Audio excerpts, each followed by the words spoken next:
Hello, and welcome to the first daily recap from the International Stroke Conference 2021. With COVID this year, of course, we're doing a virtual meeting, but I have to say there was nothing virtual about the science that was presented today. This is all real-life stuff, very exciting, and we're here to tell you about it. I'm joined today by Dr. Louise McCullough, who is the chair of the International Stroke Conference, Dr. Tudor Jovin, Vice Chair of ISC this year, and Dr. Bruce Ovbiagele, a former chair of the ISC as well. Super exciting day today. Started out this morning with the Health Equity and Actionable Disparities in Stroke, Understanding and Problem Solving session that was led by Dr. Ovbiagele. He'll tell us more about that in just a moment. We also had a main event session focused on two important clinical trials, the ANGIO-CAT and BEST-MSU trial. And what I think is interesting about those trials is that in the past several years, we've talked about how the time window for treatment can be extended to longer and longer times. Today's data show that we can get earlier and earlier in our treatment of stroke patients, and that can have dramatic impact on how our patients do as well. Finally, after that, we had our session on structural racism and racism in general and its effect on clinical care and careers of our colleagues as well. So I'm going to turn it over now to Dr. McCullough to talk about some of the science involved. Thank you so much, Mitch. A very interesting day with very, very good programming, starting early this morning with exercise and fit classes, followed by the heads up, and then our main event where we heard from late-breaking results from both the ANGIO-CAT trial and the BEST Mobile Stroke Unit, or the BEST-MSU trial. We heard from Dr. Jim Grotta about the BEST-MSU, which is a consortium of pre-hospital care using mobile stroke units. Very exciting data that showed that we can make a difference and move the needle and move into the pre-hospital setting to treat our patients.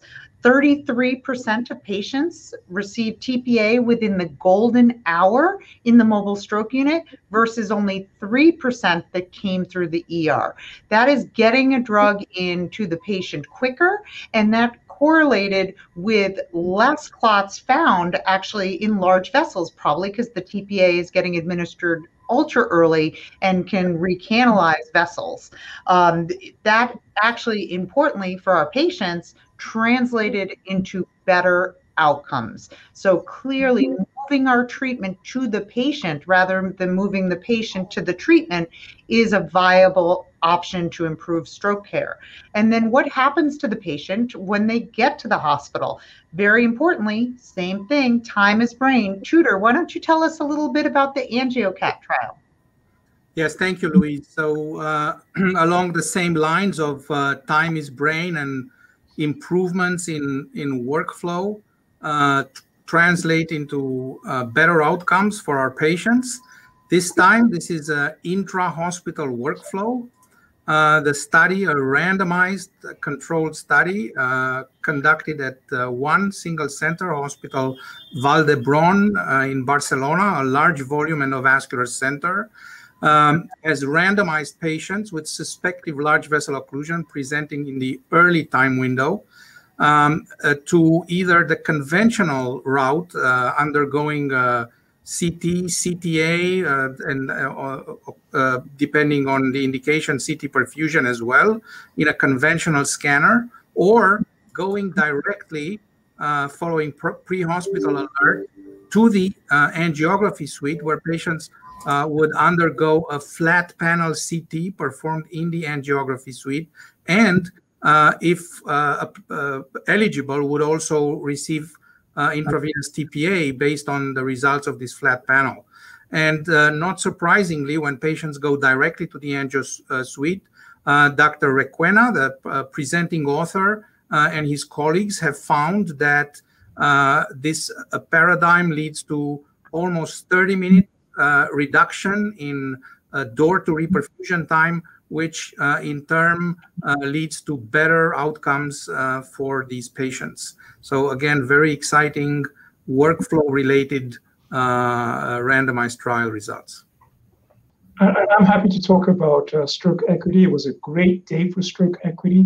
In fact, today, March 17th, should be called Stroke Equity Day. So we had two wonderful sessions, one on Heads Up in the morning, and just recently we completed our structural racism session. So for Heads Up, we had the theme of community engagement. We had over 1,100 attendees today. And essentially, we started off by polling the audience to gauge their interest in health equity and their familiarity with community engagement and what its priorities should be.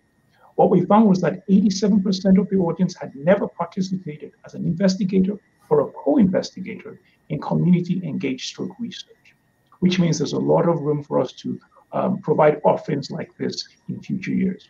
Also, a majority of the audience said that the one area they thought would benefit the most from community engaged stroke research would be primary stroke prevention. We then shifted gears and we had our VIP lecture by Dr. Walter Koroshes, who is the director of the National Institute for Neurological Disorders and Stroke. And he gave a presentation entitled Stroke Disparities, Research That Matters. And so he noted that inequities in stroke have been known for a very long time, and that it's time to stop admiring the problem and rather dedicate efforts towards actually solving it.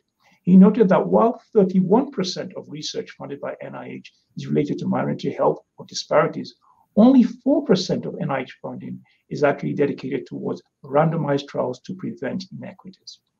And also he pointed out that there are lots of opportunities to better recruit and retain diverse individuals in stroke research. And he quoted a recent community event in which a participant said, "Diversity is not a problem, it's the solution." The next presentation we had was by Dr. Philip Gorelick, who was the winner of the ANGIO-CAT lecture. And he spoke about the foundational lessons gained from engaging Black communities and stakeholders in pivotal stroke trials. He mentioned how he and others were able to achieve such a high participation rate of African Americans in the studies through a maxim of go to where the people are. And then, of course, as Louise alluded to, and Mitch did as well, we had a fantastic session on structural racism. This is a topic that is controversial, so I really laud the American Heart Association for taking this on and giving us an opportunity to discuss it in the open and learn about it and learn to see how we can address it. And so we had 5 panelists and 2 speakers, a tremendous discussion about racism, the different types of bias, the biological reactions, for instance, the intense amygdala reaction that occurs when unfamiliar Black faces are seen. We also spoke about the segregation index.